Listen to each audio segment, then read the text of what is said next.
তো মোটামুটি জানি যে সফটওয়্যার এবং হার্ডওয়্যারের জয়েন্ট অপারেশনে তো এন্টারপ্রাইজ ইনফরমেশন সিস্টেম কাজ করে। গত ক্লাসে আমরা কথা বলছি তো হার্ডওয়্যার নিয়ে, আজকে সফটওয়্যার নিয়ে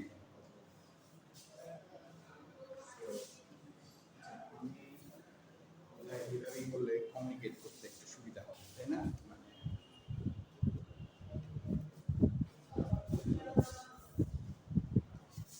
এদিক থেকে আমি ফ্রেমের ভিতরে আসি।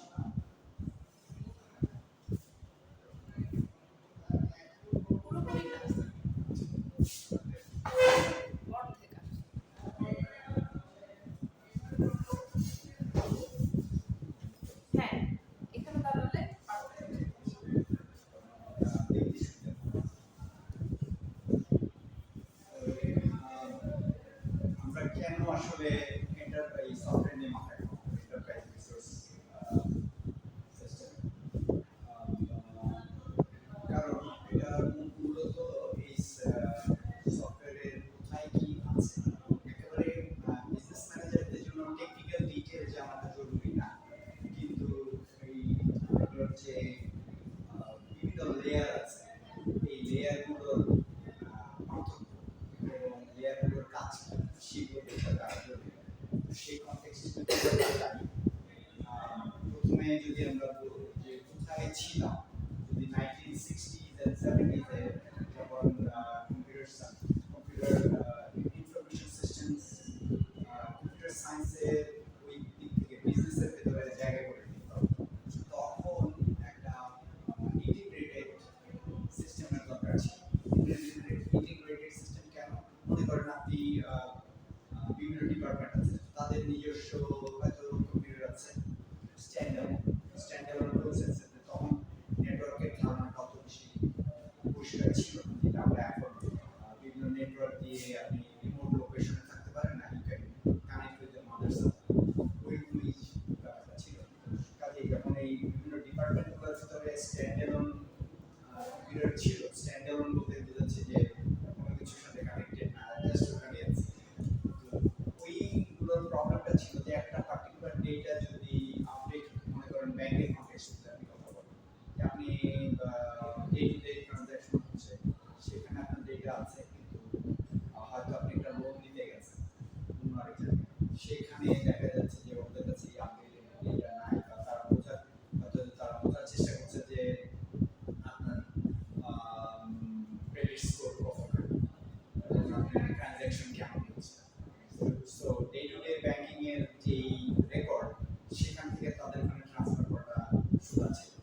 হয় কোনো সফটওয়্যার, কোনো ধরনের তখন পেন ড্রাইভ ছিল না, হয়তো ফ্লপি ডিস্কের ভিতরে করে নিয়ে ওই আরেক কম্পিউটারে আর কি ইনসার্ট করতে হবে, অথবা প্রিন্টেড রেকর্ড নিয়ে তাদের করতে হবে।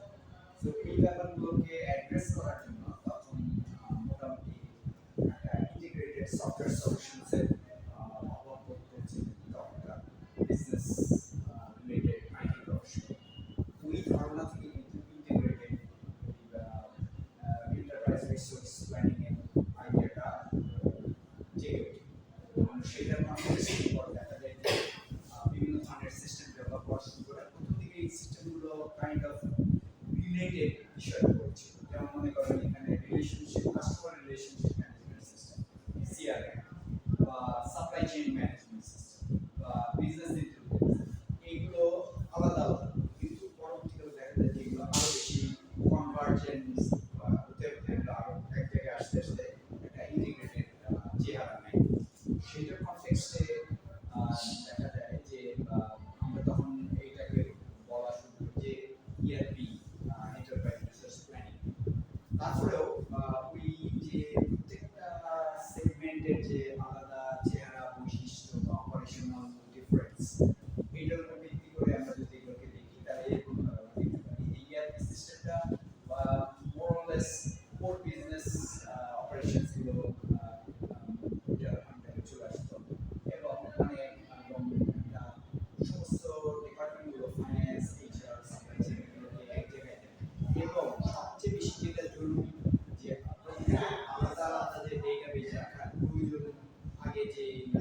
ব্যাপার ছিল সেটা আর এখন থাকে না। কারণ আমরা আমাদের নিজস্ব এন্টারপ্রাইজ ইনফরমেশন সিস্টেমসের নিজস্ব সার্ভার, সেই সার্ভারের ডেটা পেজের ভিতরে ডেটা রাখা হচ্ছে, সেটা সবাই ব্যবহার করছে তাদের প্রয়োজন। CRM সিস্টেম তো কাস্টমার রিলেশনশিপ, সেটা বেসিক্যালি কাস্টমারের ফিডব্যাক, তারপরে কাস্টমারের নেটওয়ার্কটা, কাস্টমারের সেলস।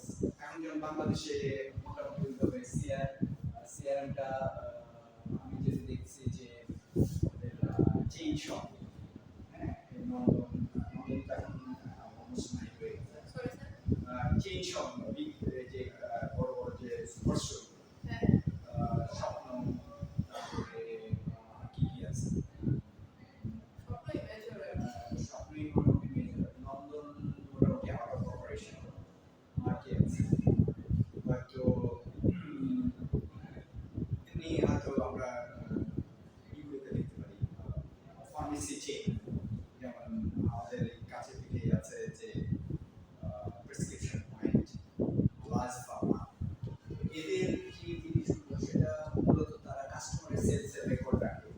এই রেকর্ডের উপর ভিত্তি করে কোন ওষুধগুলো বেশি চলছে, কোন প্রোডাক্টটা বেশি চলছে, তারপর কাস্টমারকে এক ধরনের ইনসেন্টিভ দেওয়া, যে সব মাসে গেলে আপনি যখন তাদের কাউন্টারে যাচ্ছেন তখন আপনাকে জিজ্ঞেস করে sir membership, sir madam membership আছে কিনা, মেম্বারশিপ কার্ড আছে কিনা, এগুলো জিজ্ঞেস করে। কারণটাই হচ্ছে যে মূলত এটার মাধ্যমে তারা ট্র্যাক করতে পারে যে কাস্টমার কতখানি, কাস্টমার একটা কার্ড যদি আপনি ওদের সাথে রেজিস্টার করেন, আপনার যত রিলেভেন্ট ডেটা আছে সেগুলো তারা স্টোর করে রাখছে তাদের ডেটাবেসে।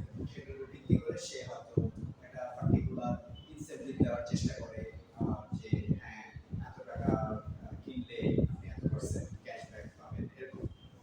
তো এই জিনিসগুলো সিআরএম এ থাকে। সাপ্লাই চেইন ম্যানেজমেন্ট হচ্ছে ওভারঅল পয়েন্ট অফ প্রোডাকশন থেকে শুরু করে স্টোরে পৌঁছানো পর্যন্ত যেই ব্যাপারগুলো আছে, সেখানে প্রকিউরমেন্টের ব্যাপার আছে, পাঠানো, ডিস্ট্রিবিউশন, এইখানে যাতে খুব কস্ট ইফেক্টিভ ওয়েতে টাইম কম লাগিয়ে যদি এই প্রোডাক্টগুলোর চলাচলকে ফিজিক্যাল ওয়ার্ল্ডে, অবশ্যই চলাচলটা ফিজিক্যাল ওয়ার্ল্ডে হচ্ছে না, তাই না? একটা প্রোডাক্ট এখান থেকে ওয়্যারহাউস থেকে স্টোরে পৌঁছাচ্ছে বা কাস্টমার কাছে যাচ্ছে, তাদের কথা যদি আপনি ধরেন, তাই না? যে আপনি অনলাইনে অর্ডার করছেন ঠিকই, কিন্তু প্রোডাক্টটা ফিজিক্যাল এসে আপনার কাছে পৌঁছাচ্ছে, এবং সেই সে যে আসছে আপনার স্টেপগুলোকে কিন্তু মনিটর করা হচ্ছে।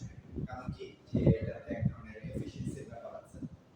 যদি আপনি একটা অর্ডার করলেন, আপনাকে বলা হলো যে নেক্সট ডেতে আপনি অর্ডারটা পাবেন, কিন্তু দেখা গেল এক সপ্তাহ লেগে গেল, তাহলে আপনি তার নেক্সট টাইম ওই ভেন্ডরের কাছে যাবেন না। কাজেই সেটার কনটেক্সটে সাপ্লাই চেইন ম্যানেজমেন্টটা থাকবে। তো আমি যেমন যে উদাহরণটা দিলাম, এটা তো একটা ছোট ইস্যুর কনটেক্সটে, কিন্তু বড় বড় যেগুলো বিশাল চেইন, কর্পোরেট চেইন আছে, ওয়ার্ল্ড ওয়াইড যে কর্পোরেট চেইন আছে, সেগুলোর কনটেক্সটে খুবই জরুরি। আচ্ছা, তাহলে ইআরপি সিস্টেম মূলত ওভারআর্চিং, পুরো একেবারে সবকিছুকে ইন্টিগ্রেট করছে। সেখানে এটার কাজ হচ্ছে যে বিভিন্ন বিজনেস ফাংশনগুলোকে এক জায়গায় নিয়ে আসা এবং এগুলোকে অটোমেট করা। এইটা হচ্ছে অটোমেট করা কি জন্য, যে অনেক ক্ষেত্রে যে ডেটা আপডেট, আমি যেই কথা বলছিলাম যে একটা পার্টিকুলার ডিপার্টমেন্টে ডেটা চেঞ্জ হয়ে যাচ্ছে, কাস্টমার ডেটা, কিন্তু সেই আপডেটটা হয়তো অন্য একটা ডিপার্টমেন্টে পৌঁছাচ্ছে না। এই জিনিসটাকে ম্যানেজ করার জন্য এই সমস্তগুলোকে এক জায়গায় কানেক্ট করা, এই ঈদের পর থেকেই আমরা কি দেখতে থাকি যে এরকম সার্ভার ভিত্তিক বিভিন্ন ডিপার্টমেন্টকে কানেক্ট করে একটা ইন্টিগ্রেটেড সিস্টেম তৈরি করা। সেই ইয়ারপি কনটেক্সটেই আমাদেরকে দেখতে হবে যে এইটাতে সুবিধা হয় যে বিজনেস ফাংশনগুলো সব স্মুথলি চলবে, এগুলোকে অটোমেট করে ফেলা আছে। আপডেটের ব্যাপারে কারো মাথা ব্যথা নাই, যে হিউম্যান যে ওই একটা পার্টিকুলার পয়েন্টে যে ওয়ার্কার বসে বা এমপ্লয়ি বসে আছে, তারপর সে যদি আপডেট না করে তাহলে ডেটা আপডেট হচ্ছে না, এইসব প্রবলেমে আপনাকে যেতে হচ্ছে না। আর আরেকটা হচ্ছে যে ডেটা কনসিস্টেন্সি। ডেটা কনসিস্টেন্সি বলতে বোঝায় যে মনে করেন আপনি যখন আপনার ব্যাংক মেশিন থেকে টাকা তুলছেন তখন আপনার অ্যাকাউন্টে থেকে যে টাকা ডেবিট হচ্ছে সেই ডেবিটের এটা যাতে সব জায়গায় যে কোনো মানে ওই পার্টিকুলার ব্যাংকের যতগুলো লোকেশন আছে সব লোকেশনে যাতে একই জিনিস থাকে এটাকে বলা হয় ডেটা কনসিস্টেন্সি। কথা বুঝতে পারছেন? মনে করেন আপনি টাকা তুললেন আপনার আপনার অরিজিনাল অ্যাকাউন্ট মনে করেন আপনার কেরানীগঞ্জ অরিজিনাল ব্যাংকে আপনার অ্যাকাউন্ট, কিন্তু আপনি টাকা তুলছেন তো বনানীতে। বনানীতে যখন টাকা তুললেন এই লোকেশনের থেকে দেখা গেল যে আপনার অ্যাকাউন্ট থেকে সে টাকা দিয়ে দিচ্ছে আপনাকে, কিন্তু আপডেটের ব্যাপারটা তো এখানে জরুরি, কারণ আপনি ওখানে কেরানীগঞ্জে গিয়ে কেরানীগঞ্জে ওখানে আবার আপডেট যদি না হয় তাহলে কি বিপদ হতে পারে? ব্যাংক উইল লুজ মানি, তাই না? স্যার এটা অটোমেটিক। হ্যাঁ, অটোমেটিক তো হবে, কারণ অটোমেটিক হওয়ার কারণটা কি যে দে আর ইন্টিগ্রেটেড, দে আর কানেক্টেড, তাই না? যদি কানেকশনটা না থাকতো তাহলে তো ওখানে ম্যানুয়ালি হয়তো ওকে ফোন করে বলতে হতো, বা এই যেগুলো পুরোনো দিনের ব্যাংকিং এর যে ওখানে হয়তো ডিসপ্যাচ করে একটা মেসেজ যাচ্ছে, বা আগে ইভেন আমি যখন বাংলাদেশে ফেরত আসি 2004-এও তখনও দেখা গেছে যে এক ব্যাংক থেকে শুধু আপনি যেখানে ব্যাংকে অ্যাকাউন্ট সেখান থেকে আপনি শুধু টাকা তুলতে পারবেন, অন্য অ্যাকাউন্ট থেকে তুলতে পারবেন না। কারণ কি ছিল কিন্তু এটা যে কত সালে থেকে স্যার? 2004। চার। তো এটা তো এখন আমাদের কাছে পুরোপুরি একটা হাস্যকর জিনিস মনে হয়, তাই না? যে মানে এই অ্যাকাউন্ট এখানে আমার অ্যাকাউন্ট আছে, আমি অরিজিনালি আমার যেটা ওয়ার্ক প্লেস অ্যাকাউন্ট সেটা হচ্ছে কামরুদ্দিন, কারণ আমার আগের ইউনিভার্সিটি, কিন্তু আমি এখন এখানে বনানীতে থাকি। তাহলে কি হচ্ছে যে বনানী আমার আর ওইদিকে যাওয়ার দরকার পড়ছে না, এখান থেকে আর কি করতে হচ্ছে। এটা সম্ভবই হয়েছে তারা এক ইন্টিগ্রেটেড থাকার কারণে, এবং ডেটা কনসিস্টেন্সিটা হচ্ছে ওইটাই যে আমি যদি এখানে টাকা তুলি ওখানেও দেখাবে যে এখানে টাকাটা ডেবিট হয়েছে।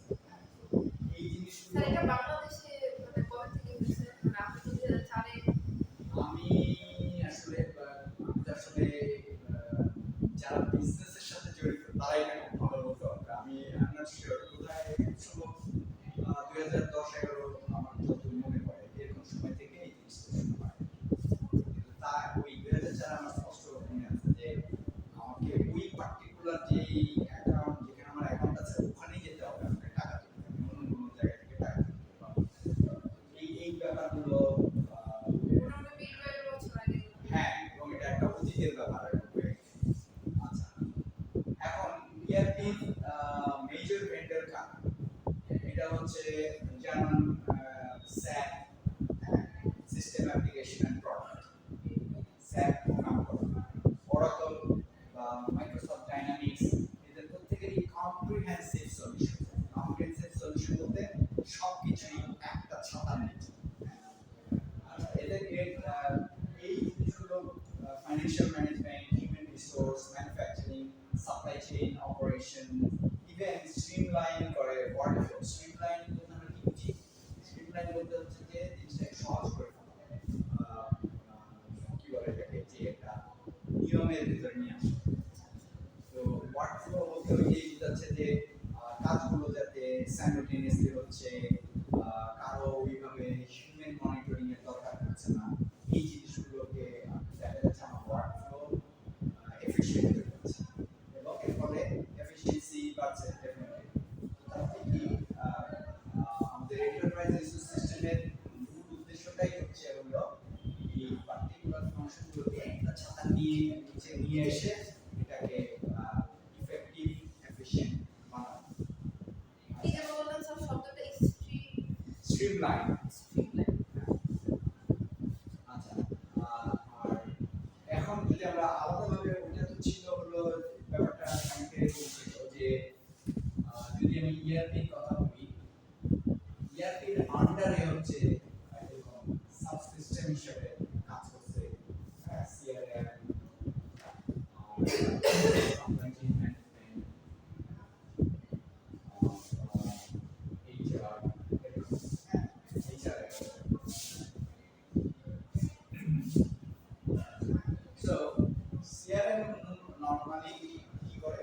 কাস্টমারের ডেটা, সেলস প্রসেস প্রসেস, তারপরে ইনভেন্টরি ম্যানেজমেন্ট, ওই অর্থে দেখে যে পার্টিকুলারলি যখনই কোনো সেলস হচ্ছে ট্রানজাকশন হচ্ছে ওই ট্রানজাকশনের পরে আবার রিঅর্ডারিং এর ব্যাপার আছে কিনা, কারণ আমার ওয়্যার হাউসে জিনিসপত্র কমে যাচ্ছে, তো আমি তখন আবার নতুন করে আমাকে ভেন্ডরের কাছ থেকে নিয়ে আসলাম।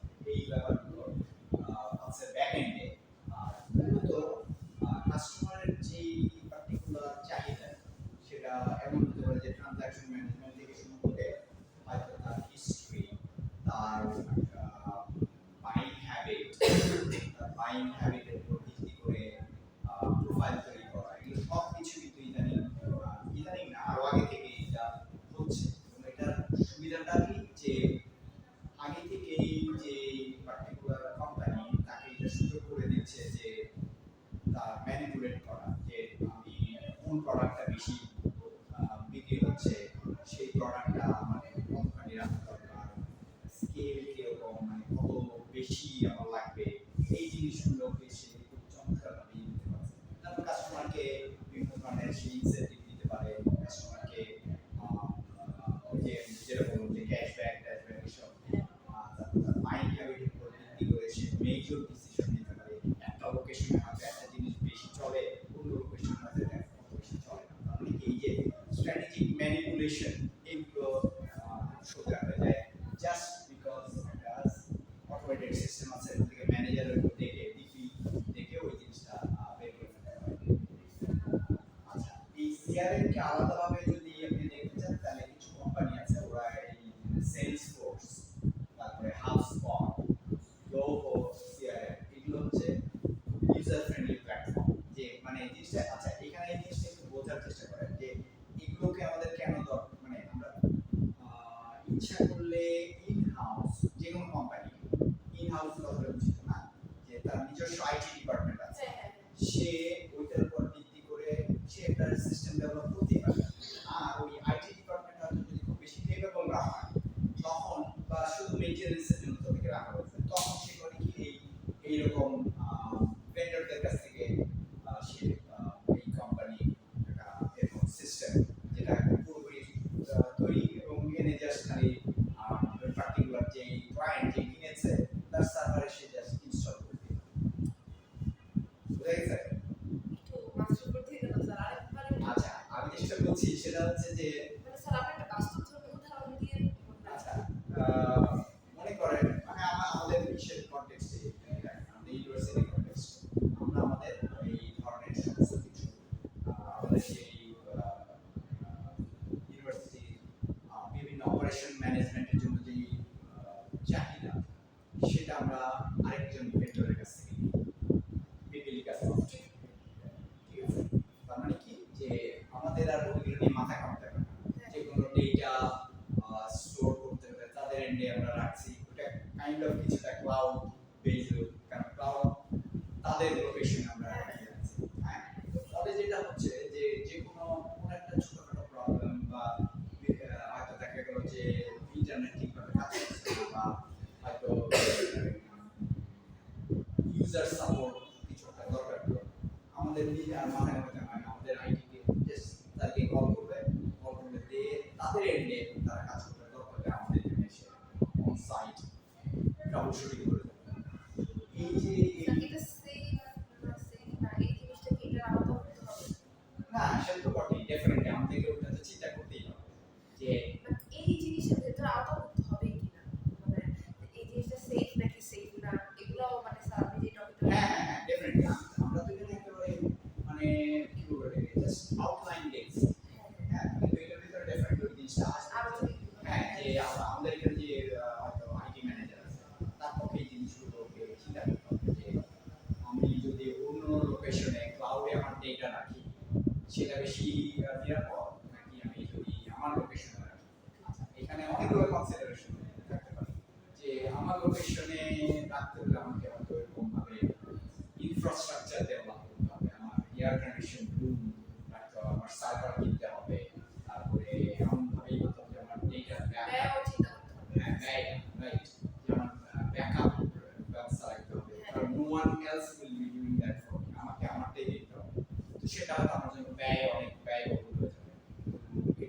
যদি আমি অন্য কোথাও রাখি, অন্য কোনো থার্ড পার্টির বা একজন ভেন্ডরকে আমি দায়িত্ব দিয়ে দিলাম, তাহলে আমি আমার এই ইয়ে মাথায় এবং আমার এবং এখানে অনেক ব্যাপার আছে, ইনফ্রাস্ট্রাকচারাল কস্ট তো আছে, প্লাস মেইনটেনেন্সের জন্য লোকজন ওইরকম, বা নিজের যদি হয়, নিজের সিস্টেম যদি হয়, তাহলে সেটার অপারেশনের এফিসিয়েন্সি ঠিক থাকার জন্য, তারপরে ওইটার অপারেশনটা স্মুথ হওয়ার জন্য সারাক্ষণই আমাকে একজন এমপ্লয়ি রাখতেই হবে। তো সেটা হয়তো আমার জন্য ফিজিবল নাও হতে পারে, সেই কারণে আমি হয়তো গিয়ে তখন ক্লাউড বা ওই যে অন্য আরেক ভেন্ডরের কাছে চলে যাই। সো এই কনসিডারেশনস গুলো আছে। আর এই সিস্টেমগুলো কনটেক্সটে এরা কিন্তু আবার উই আর যে ভেন্ডর না, এরা হলো জাস্ট আপনি যদি ওই সিস্টেমটা আপনার এন্ডে ইনস্টল করতে চান, তাহলে they will provide you with the system, পুরো একটা ফুল ফ্লেজের একটা সফটওয়্যার, ওইটা আপনি আপনার সার্ভারে ইনস্টল করবেন। বুঝা গেছে? এইটার মোটামুটি ফাংশনগুলো কি?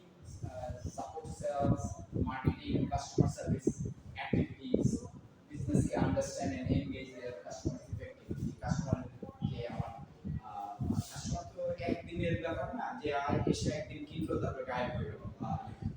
যদি আমি তাকে ওইভাবে তার পয়সার এগেন্সটে তাকে একটা ভালো ভ্যালু, একটা ভালো সার্ভিস দিতে পারি, দে উইল কাম ব্যাক। সেই ব্যাপারগুলোর জন্য আমাদের যে কাস্টমার রিলেশনশিপ ম্যানেজমেন্টটা দরকার আছে।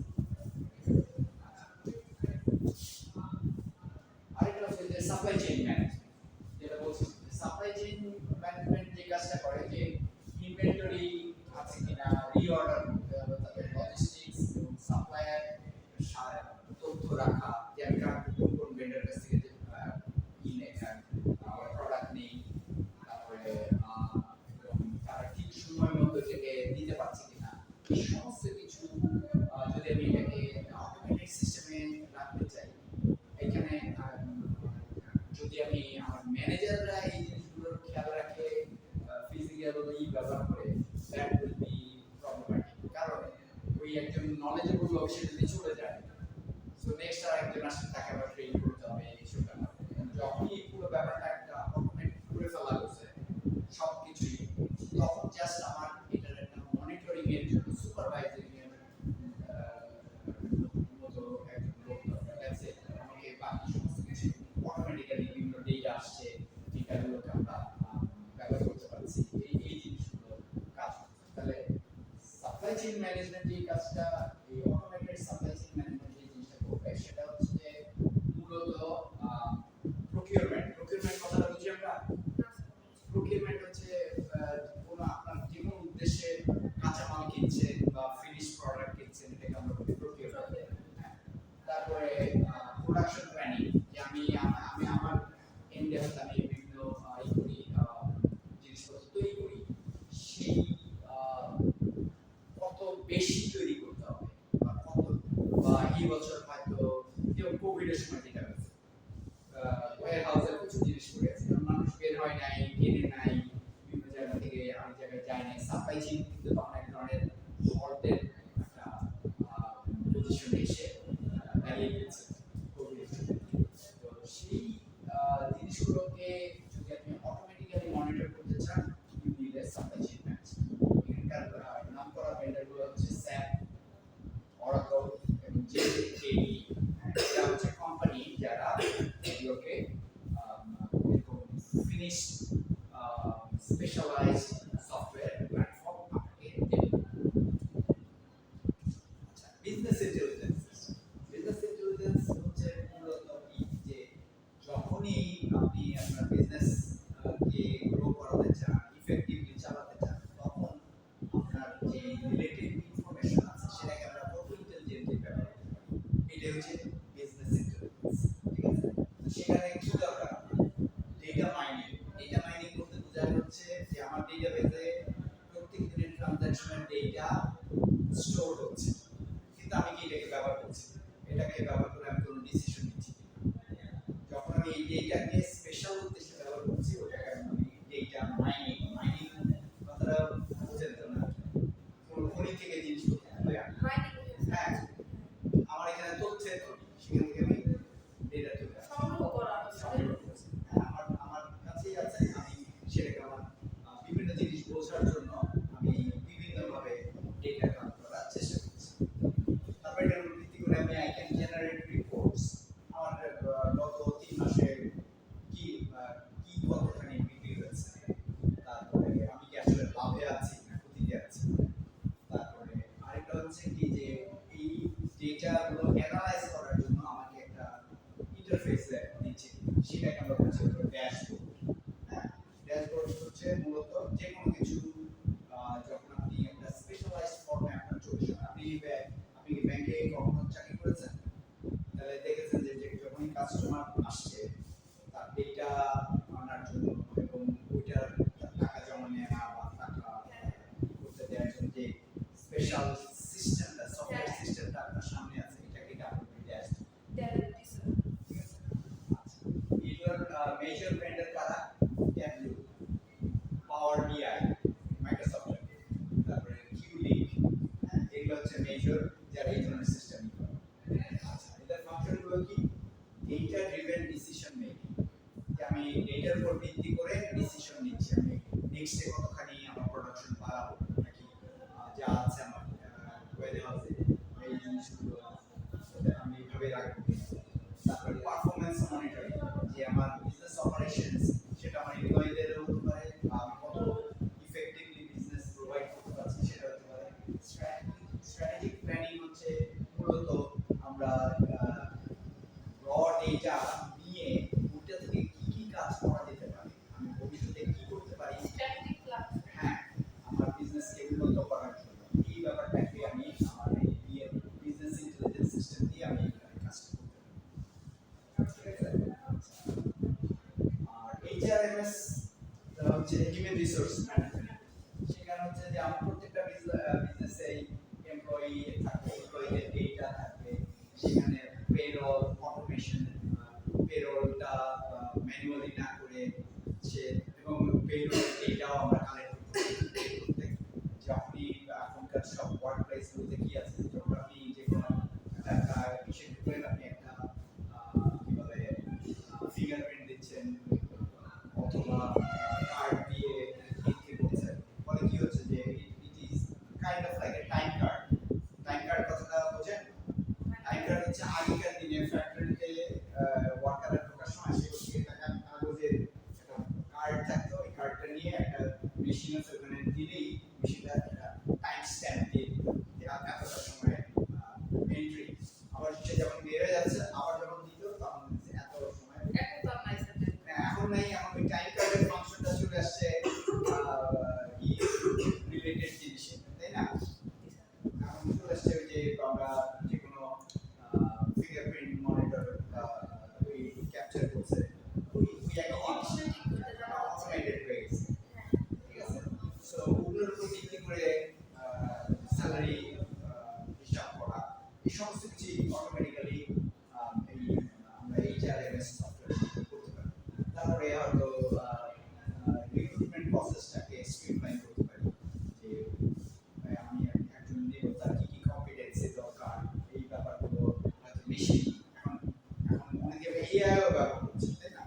এআই ব্যবহার করে বলছে যে মানে আপনার ক্যান্ডিডেট, আপনার পজিশন আছে কোম্পানিতে 10টা, অ্যাপ্লাই করেছে 5,000, তো এদেরকে এখন 5,000 একজন হিউম্যান রিসোর্স ম্যানেজারের পক্ষে কাইন্ড অফ একটু হ্যাভি, তাই না? সে 5,000 সিভি দেখে তারপরে সে শর্ট লিস্ট করে ডাকবে, 10 জনকে আপনি নিতে হলে অ্যাটলিস্ট মানে 100 জন বা 50 জনকে আপনি ডাকবেন, 5,000 থেকে 50 জন বের করা কিন্তু খুব সুন্দর ব্যাপার, তাই না?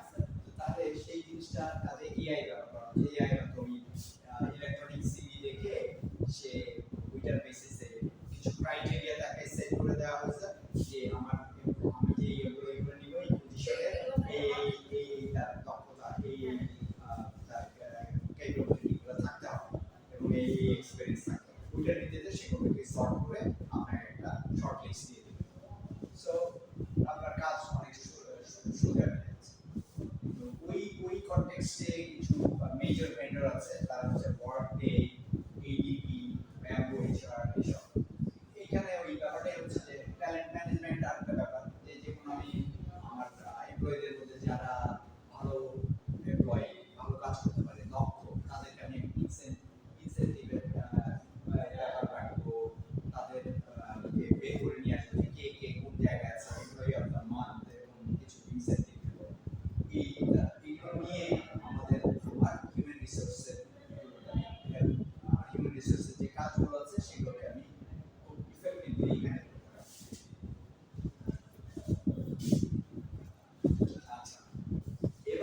যে আমরা তো এই এতক্ষণ পর্যন্ত বললাম যে এগুলো কি কি কাজ করছে।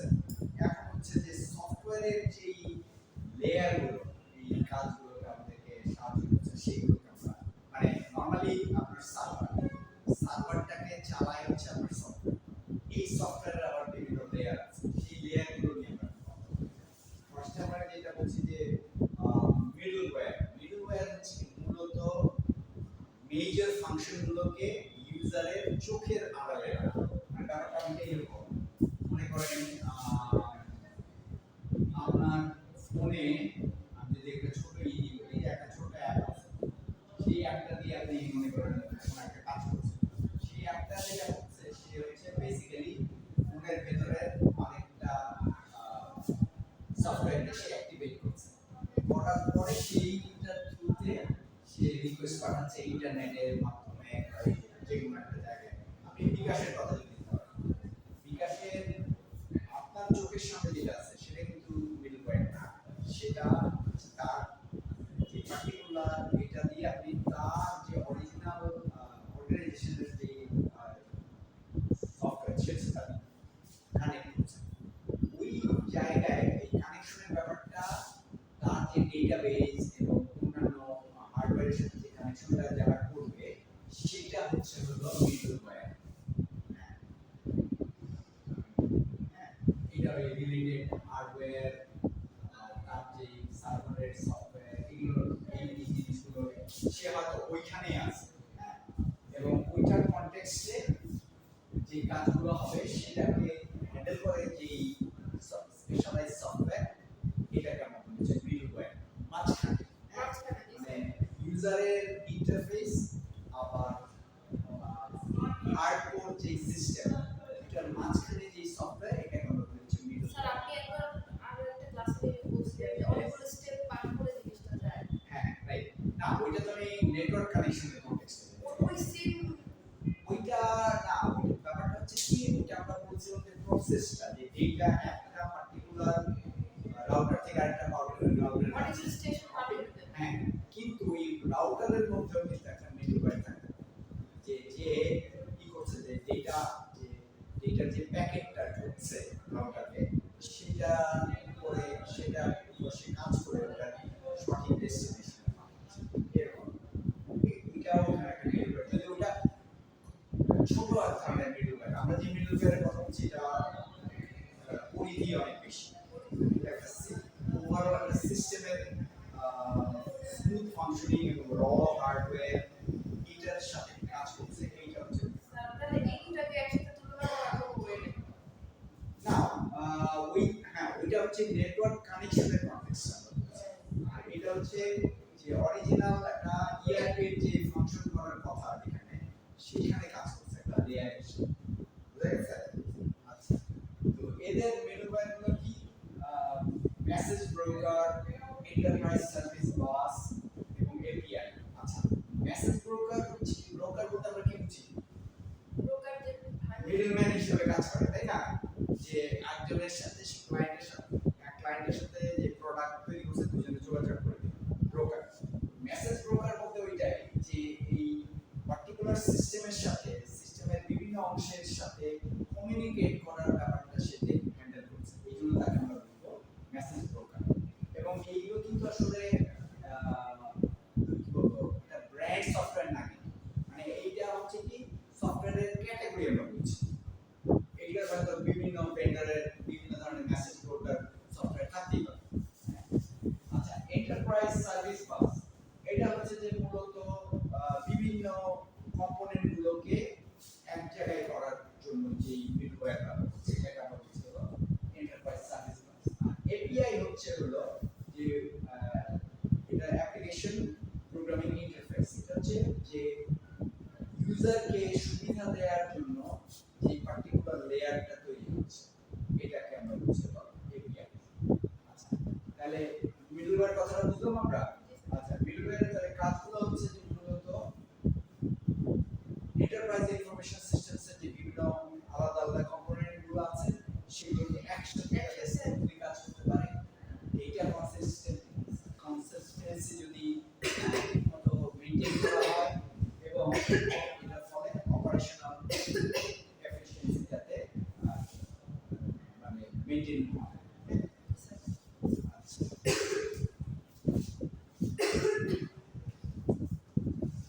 পরেরটা হচ্ছে হলো ডেটাবেস ম্যানেজমেন্ট সিস্টেম, যেটা সঙ্গে অলরেডি আপনাদের একটা অলরেডি কোর্স আছে। জি স্যার। কিন্তু এটা আমরা যেভাবে দেখছি, আমরা দেখছি হলো লার্জ আই, মানে একটা জেনারেল পজিশন থেকে ডেটাবেসের কোর্সে হচ্ছে ভেতর থেকে দেখা বা কিভাবে ডেটা রাখা হচ্ছে, কিভাবে ডেটা তৈরি হচ্ছে, এন্টারপ্রাইজ রিসোর্স প্ল্যানিং এর যে পার্টিকুলার ডেটাবেস সার্ভার আমি কিনেছি, ওইটা ভেতরে কিভাবে আমি ডেটা রাখবো, ডেটাবেসটা কিভাবে তৈরি করবো, ওই ব্যাপারগুলো আমরা ডেটাবেস কোর্স আমরা এখানে উপর থেকে দেখছি যে এটা একটা একটা একটা হোল বাহ্যিক যে একটা বাহ্যিক দিক নিয়ে আমরা দেখছি। তো সেটা কেন, সেটা আমাদের নিয়ে মাথায় ঘামানো দরকার, কারণ আমরা ওই যে ডেটাগুলো স্টোর করছি, আমার অর্গানাইজেশনাল ডেটা, সেগুলোকে আমি ঠিক মতো স্টোর করছি কিনা, তারপরে রিট্রিভ করছি, রিট্রিভ করা মানে আমি বের করে নিয়ে আসি যখন আমার দরকার, সেই সময় আমি এটাকে রিড করতে পারলাম, চেঞ্জ করতে পারলাম। আর এই যে প্রত্যেক দিনের অপারেশনের ফলে যে ম্যাসিভ ডেটা তৈরি হচ্ছে আমার অর্গানাইজেশন, ওগুলোকে আমি ঠিকভাবে মেনটেন করতে পারছি কিনা, ওইটা ডিপেন্ড করে আমার একটা ভালো ডেটাবেস ম্যানেজমেন্ট সিস্টেম। আচ্ছা, খেয়াল করে দেখেন ডেটাবেস ম্যানেজমেন্ট সিস্টেম কিন্তু একটা সফটওয়্যার, ঠিক আছে? হ্যাঁ সার্ভারের ভেতরে তাকে রাখা হয় র ডেটাগুলোকে ঠিকমতো যাতে সে ম্যানেজ করতে পারে, এবং বিভিন্ন ইউজারের জন্য সে যাতে ওইরকম ভাবে ইউজারের পছন্দ মতো বা ইউজারকে যেরকম ভাবে অ্যাক্সেস দেওয়া আছে সেইভাবে ডেটার একটা ছবি তার কাছে নিয়ে আসতে হবে, তাই না? মনে করেন আমি আমাদের সিস্টেমে আমি টিচার হিসেবে আমার যে অ্যাক্সেস, আপনার স্টুডেন্ট হিসেবে সেই অ্যাক্সেস নাই। কারণটা কি যে আপনার কাজের ভিত্তিতে, কারণ আপনার এখানে তো শুধু রেজাল্ট দেখার ব্যাপার আছে, আর কিছু দরকার নেই। কিন্তু টিচার হিসেবে আমার ইভ্যালুয়েশনের ব্যাপার আছে, আমি class test, mid term, final এগুলো মার্কস দিচ্ছি, অ্যাসাইনমেন্ট এগুলো মার্কস দিচ্ছি, এবং সিস্টেম অটোমেটিক্যালি ওটাকে কি বলে অ্যাড করে আমাকে একটা গ্রেড দিচ্ছে, তাই তো? তো এই যে এই ইউজারের চাহিদার ভিত্তিতে যখন তাকে ডেটাবেসের বিভিন্ন তথ্য দেয়া হচ্ছে, এই কাজটা করে যে সফটওয়্যারটা, এটাকে আমরা বলি হচ্ছে ডেটাবেস ম্যানেজমেন্ট সিস্টেম। ইউজারের চাহিদার ভিত্তিতে ইউজারের চাহিদা এবং তার অ্যাক্সেসের ভিত্তিতে, Access-এর- অ্যাক্সেসটা তো জরুরি, তাই না? হ্যাঁ, access আমি সব ইউজারকে তো আর সেম অ্যাক্সেস দিব না, স্যার এই যেমন পোর্টালে শুধু আমি ঢুকতে পারতেছি আমার সাইট থেকে আমার আইডি ব্যবহার করে, রাইট? আবার আরেকটা স্টুডেন্ট নিজেরটা, তো এখানে কেউ কারণ অ্যাক্সেস করতে পারতেছে না। এক্স্যাক্টলি। এখন ওইটা যে কন্ট্রোল করছে ওইটা হচ্ছে আপনার ডেটাবেস ম্যানেজমেন্ট সিস্টেম। ওইটা দিবেন। হ্যাঁ, ঠিক আছে। আচ্ছা, এখন এগুলো আপনি নাম শুনবেন যে রিলেশনাল ডেটাবেস, মোস্টলি আমরা ব্যবহার করি এখন কি রিলেশনাল ডেটাবেস, তাই না? রিলেশনাল ডেটাবেস কেন, যে এটা হচ্ছে আপনার ডেটাগুলোকে পার্টিকুলার কি বলবো এটাকে, যে বিভিন্ন অ্যাসপেক্টের কনটেক্সটে ডেটাগুলোকে রিলেট করছে। হ্যাঁ, আপনি মনে করেন স্টুডেন্ট, আমাদের যে সিস্টেম, এই সিস্টেমের মধ্যে স্টুডেন্ট ডেটা, টিচারের ডেটা, এগুলোকে রিলেট করা হচ্ছে, এই জন্য এটাকে আমরা বলি হচ্ছে রিলেশনাল ডেটাবেস। এবং ওইটার ভিত্তিতে, কারণ যে কোনো অর্গানাইজেশনের বিভিন্ন এন্টিটি গুলোকে যখন আপনি কানেক্ট করছেন, ইন্টারাকশনের জন্য এটা একটা কমপ্লেক্স স্ট্রাকচার তৈরি হচ্ছে, ওই স্ট্রাকচারটাকে ম্যানেজ করার জন্য আমরা তখন এই রিলেশনাল ডেটাবেস। আচ্ছা, এর ভেন্ডরগুলো কারা কারা? অরাকল আছে, মাইক্রোসফট এসকিউএল সার্ভার, নতুন যেটা মডার্ন সেটা হচ্ছে non relational no SQL database, MongoDB নাম শুনবেন। হ্যাঁ, স্যার কি বলবো? MongoDB, MongoDB. হ্যাঁ, এখন এটা জনপ্রিয়তা অনেক বেশি, অনেক কিভাবে কাজ করা যায়, অনেক ফ্রিলি, অনেক এফিশিয়েন্ট ওয়েতে কাজ করা যায়। হ্যাঁ, আপনাদের ডেটাবেস কোর্সে এটা আরো আরো ডিটেলস আছে, এখানে আসলে রানিং এমএস। আচ্ছা, তাহলে স্যার এটা বিদেশি কোনো শব্দ কি? হ্যাঁ হ্যাঁ অবশ্যই, আমাদের দেশে তো না, আমরা টেকনোলজি কনটেক্সটে তো আমরা ওইভাবে নিজেরা মানে আপনি ইনভেনশনের জায়গায় বা ওয়ার্ল্ড স্কেলে ওরকম ভাবে কাজ করার মতো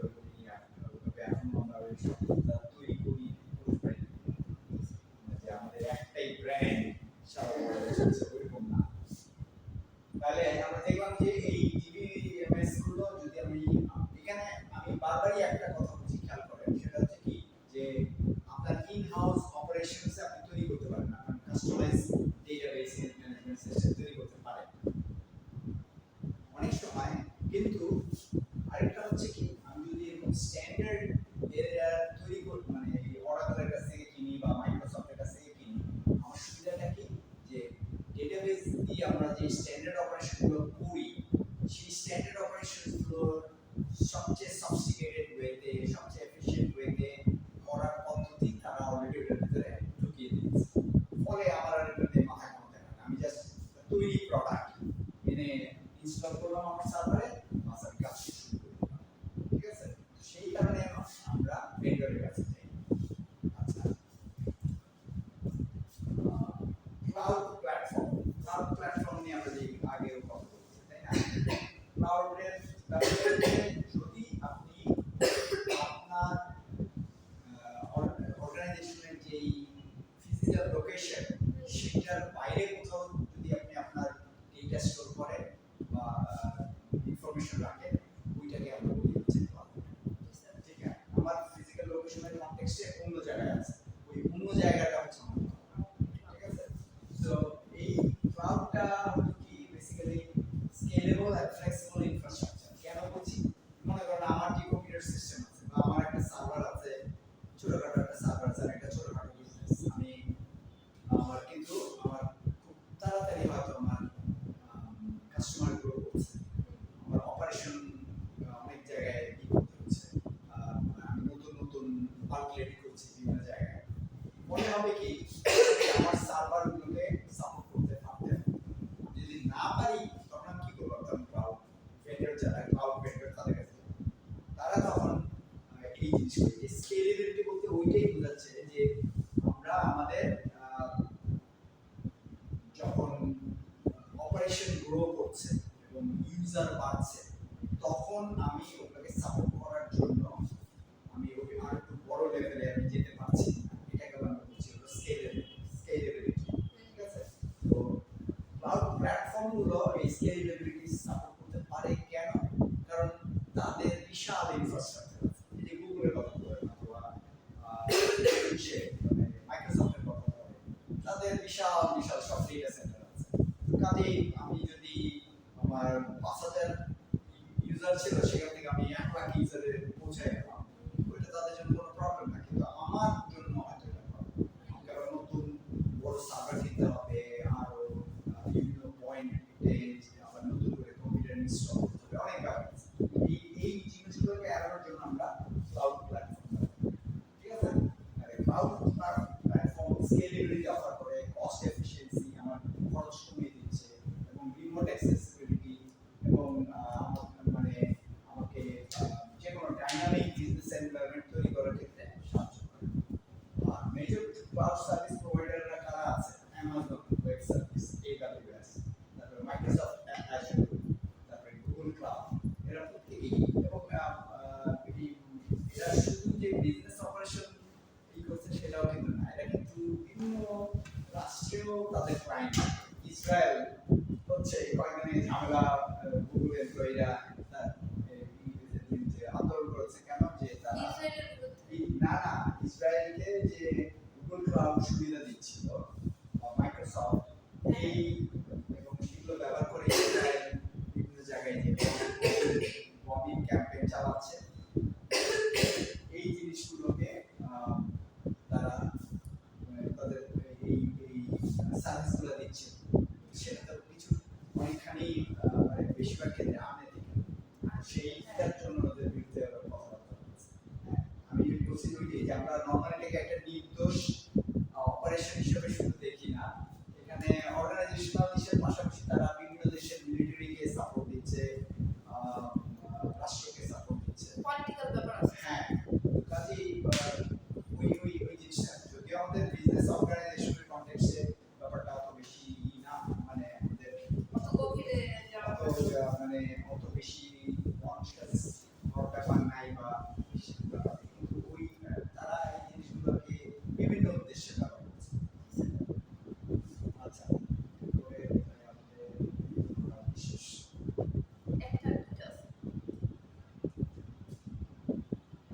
সিকিউরিটি সফটওয়্যার, যেটা সিকিউরিটি সফটওয়্যার কেন দরকার, যে মূলত আমার ডেটাকে প্রোটেক্ট করার জন্য। কারণ কি, যে বিভিন্ন জায়গা থেকে দেখা যাচ্ছে যে সাইবার ক্রিমিনালরা ডেটা চুরি করে, তারপরে বাংলাদেশ ব্যাংকের টাকা চুরি করে নিয়ে চলে গেল। এই কাজগুলোকে ঠেকানোর জন্য এই জিনিসগুলো দরকার। ফায়ারওয়াল হচ্ছে এক ধরনের সফটওয়্যার, বাইরে থেকে আমার নেটওয়ার্কের ভিতরে কারা ঢুকতে পারবে পারবে না সেটাকে ই করা, মনিটর করছে যে অপারেশনাল কোন কোন ওয়েবসাইট থেকে আমি যাচ্ছি, ওখান থেকে কোনো ধরনের বিভিন্ন ধরনের সফটওয়্যার প্রোগ্রাম আছে, কুকি বলে সেগুলো। আপনি যখনই মনে করেন আপনি ফেসবুকে গেলেন, ফেসবুক কিভাবে মনে রাখে যে আপনি এর আগে যে ফেসবুকে দেখায় না যে লগ আউট এত মিনিটে, দেখেন না যে আপনি যদি দেখেন যে আপনার ফ্রেন্ডদের মধ্যে কে কখন ছিল, সেগুলো কেমনে এই রাখছে, সেগুলো যে কুকির মাধ্যমে তারা সেই ডেটাটা রাখে, যে আপনি যখনই তাদের সাইটে বা তাদের সার্ভারে লগ ইন করছেন সেই জায়গায় সে আপনাকে আইডেন্টিফাই করছে, আবার যখন আসছেন পরের বার তখন সে এবং সেটার উপর বেস করে আপনাকে বিভিন্ন টার্গেটেড অ্যাড ক্যাম্পেইন করে, তাই না? আপনি একটা পার্টিকুলার প্রোডাক্ট দেখবেন, ওটা আসতে তো এই জিনিসগুলো তারা হয়তো অত ম্যালিশিয়াস উদ্দেশ্যে করছে না, কিন্তু অনেকে থাকতে পারে যেটা ম্যালিশিয়াস বলতে বোঝাচ্ছে যে ক্ষতি করার উদ্দেশ্যে বা কোনো কিছু হাতিয়ে নেওয়ার উদ্দেশ্যে করতে পারে। সেগুলোকে ঠেকানোর জন্য আমাদের সিকিউরিটি সফটওয়্যার দরকার।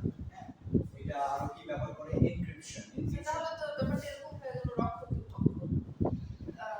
ফেসবুক আমরা খুব বিশ্বাস করে চালাচ্ছি। হ্যাঁ, সেটাই, মানে সে তো আপনাকে ফ্রি অপশন দিচ্ছে, কারণটাই হচ্ছে যে আপনার কাছ থেকে সে তথ্য হাতিয়ে নিচ্ছে। হ্যাঁ, ঠিক আছে, আপনি তার তথ্য বা আপনি তার প্রোডাক্ট হিসেবে কাজ করছেন, না তো তার সে তো এই অ্যাক্সেস দেওয়ার কথা না, আপনার কোনো পয়সা খরচ হয় না, কিন্তু আপনি নিজেই প্রোডাক্ট হয়ে গেছেন। সে আপনাকেই ধরে, সে আপনার প্রোফাইল ধরে আরো যারা এই একই ধরনের প্রোফাইল ধরে সেটা গ্রুপ তৈরি করছে, যাদের কাছে টার্গেটেড অ্যাডগুলো যাচ্ছে। আচ্ছা, আর এনক্রিপশন টেকনোলজি হচ্ছে যখন ডেটা যাচ্ছে অন্য কেউ, যে ইউজার, যে রিসিভার আর যে সেন্ডার, এই দুইজন ছাড়া আর কেউ যাতে দেখতে না পারে। হ্যাঁ, যেমন এই যে হোয়াটসঅ্যাপে দেখেন যে হোয়াটসঅ্যাপ হচ্ছে এন্ড টু এন্ড এনক্রিপ্টেড বলে না, হ্যাঁ, মানে কি, যে যার উদ্দেশ্যে পাঠানো হচ্ছে ডেটা, সে আর যে পাঠাচ্ছে, এরা দুজন ছাড়া আর কেউ মাঝখানে দেখবে সেইটা তো সেম জিনিসটা মেসেঞ্জারে না। হ্যাঁ, বিভিন্ন জায়গায় আছে। তো ওই জিনিসগুলোকে আমরা বলছি হলো সিকিউরিটি সফটওয়্যার। আইডেন্টিটি ম্যানেজমেন্ট, যে একজন আমি ঢুকতে যাচ্ছি একটা সার্ভারে, আমি কি আসলে এটা ঢোকার জন্য আমার অ্যাক্সেস আছে কিনা, ওই জিনিসগুলোকে আইডেন্টিফাই করা। তো এগুলোর মধ্যে কারা আছে, কারা এই কাজগুলো করে, সিসকো, সিমেন্টেক, ম্যাকআফি, এগুলো হচ্ছে বড় বড় ফায়ারওয়াল বা অ্যান্টিভাইরাস ভেন্ডর, তারা এই জিনিসগুলো। এরপরে কি আমাদের আর্কিটেকচার। আর্কিটেকচার হচ্ছে যে মূলত আপনি পুরো জিনিসটার একটা গঠনটাকে যখন দেখতে পাচ্ছেন, পুরো সফটওয়্যারটাকে, এটাকে আমরা বলছি আর্কিটেকচার। এটা এটা সম্পর্কে আমাদের জানা দরকার। কেন, যে এটা আমাদেরকে বিজনেস ম্যানেজার যারা ম্যানেজমেন্ট ইনফরমেশন সিস্টেমস নিয়ে কাজ করবে, তাদের এই আর্কিটেকচারটা, পুরো সিস্টেমের আর্কিটেকচারটা ধারণা থাকতে হবে। সেই ধারণাগুলো hardware, software, data, procedure, people, কে কি করছে, সেগুলো সব একটা ইন্টিগ্রেটেড ছবি থাকে। এটাকে আমরা বলছি আর্কিটেকচার। এটা হচ্ছে আমাদের লেয়ার্ড আর্কিটেকচার, আর কিছুই না, যে বিভিন্ন এই যে এইটাকে আপনি বলতে পারেন লেয়ার্ড আর্কিটেকচার, বা ওইটাও বলতে পারেন লেয়ার্ড আর্কিটেকচার, মানে অপারেশনস গুলো, তারপরে সেগুলো লোকেশন গুলোর উপর ভিত্তি করে যখন আলাদা আলাদা ভাগে ভাগ করছে পুরো সিস্টেমটাকে, এইটাকে আমরা বলবো যে লেয়ার্ড আর্কিটেকচার। লেয়ার মানে হচ্ছে স্তর, লেয়ার্ড আর্কিটেকচার। এটার মধ্যে উপরের দিকে আছে হলো ইউজার ইন্টারফেস, মানে এই যে আমরা যেটা দিয়ে ইউজার দেখতে পাই, এখানে ইউজার দেখতে পাই ইউজারের জন্য।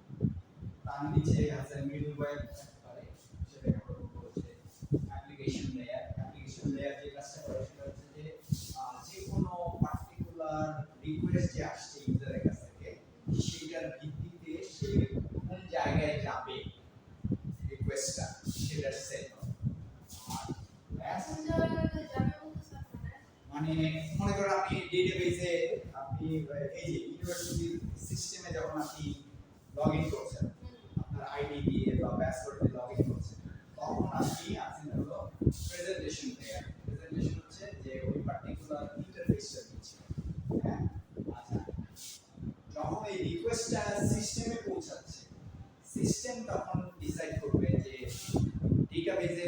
ডেটাবেসটা হচ্ছে নিচে ডেটা লেয়ার হ্যাঁ ওই ডেটাবেসের কোন অংশে আপনি অ্যাক্সেস করতে পারবেন সেটা ডিসাইড করবে এটা হচ্ছে হলো অ্যাপ্লিকেশন লেয়ার এই জন্য এটাকে আমরা বলছি যে process data execute business rules ঠিক আছে আর ডেটা লেয়ার হচ্ছে যে বেসিক্যালি একেবারে র জিনিসটা থাকে যে ডেটাবেস সার্ভার ডেটা ওয়্যারহাউস এই জিনিসগুলো আছে যে ওই সিস্টেমের একদম নিচের অংশ সার্ভারে আছে হ্যাঁ ওইটাকে আমরা বলছি ডেটা লেয়ার ঠিক আছে এই তিনটা লেয়ার ভিত্তিতে মাঝখানে অনেক কিছু থাকতে পারে কিন্তু আমরা এই তিনটা এখন মেইন হিসাবে ভাগ করে প্রেজেন্টেশন লেয়ার হচ্ছে যেখান থেকে ইউজারের অ্যাক্সেসটা কন্ট্রোল করা হয় এই তিনটা লেয়ারের বাইরে তো স্যার না এই তিনটা লেয়ারের ভিতরে আরো ডিটেইলস মানে থাকতে পারে কিন্তু মেজর ভাবে এই তিনটা হ্যাঁ বার্গারের কথা হ্যাঁ এক্স্যাক্টলি তাহলে এখন এই প্রেজেন্টেশন লেয়ার অ্যাপ্লিকেশন লেয়ার এবং ডেটা লেয়ার ঠিক আছে তাহলে এইটাই শেষ হ্যাঁ। তবে আমরা দেখলাম যে মানে আমরা কিন্তু সফটওয়্যার আর্কিটেকচার যেটা এন্টারপ্রাইজ রিসার্চ প্ল্যানিং এর তার ডিটেইলসে যাইনি কিন্তু আমরা একটা বেসিক ব্রড ওভারভিউ একটা উপর থেকে একটা ওভারভিউ দেখলাম এই জিনিসগুলো হ্যাঁ, যদি আমাদের সামনে আরো সময় থাকে তাহলে আমরা আরো আরো হয়তো আমরা সিকিউরিটি সফটওয়্যারগুলো নিয়ে বেশি